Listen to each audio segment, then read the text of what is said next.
Mesdames et messieurs, quelle est selon vous l'importance d'intégrer la normalisation dans la prochaine stratégie économique de la francophonie?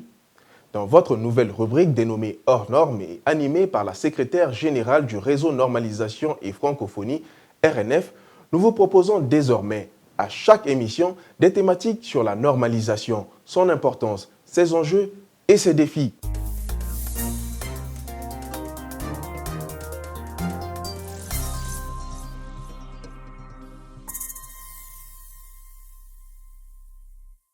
C'est un réel plaisir pour moi aujourd'hui, en tant que secrétaire générale du Réseau Normalisation et Francophonie, de me retrouver avec vous pour cette toute première chronique hors normes.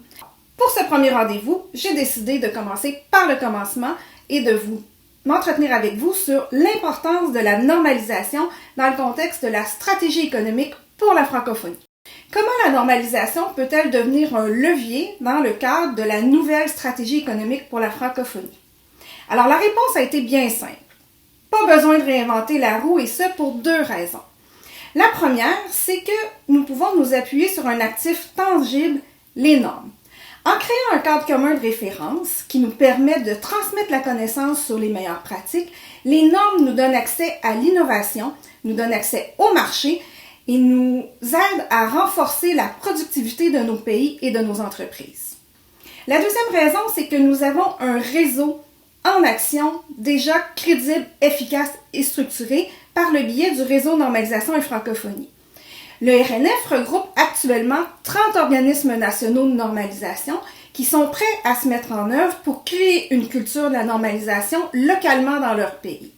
Ces 30 organismes nationaux de normalisation, dont l'ABNorm du Burkina Faso fait partie, sont des organismes compétents et solidement ancrés dans l'écosystème économique de leur pays. De ce fait, ils peuvent travailler dès à présent à diffuser massivement l'information sur la normalisation et aider leur pays à renforcer leur participation dans l'élaboration des normes internationales qui sont d'intérêt pour leur économie.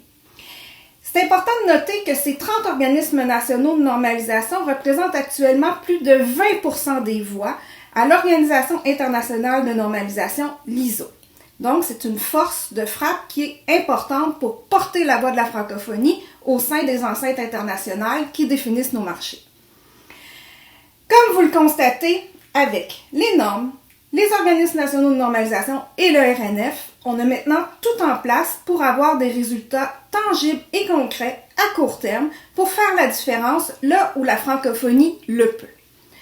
J'espère que cette première chronique vous a plu. Je vous invite à m'envoyer vos questions et commentaires. Il me fera vraiment plaisir de vous répondre. Et sur ce, je vous dis à la prochaine.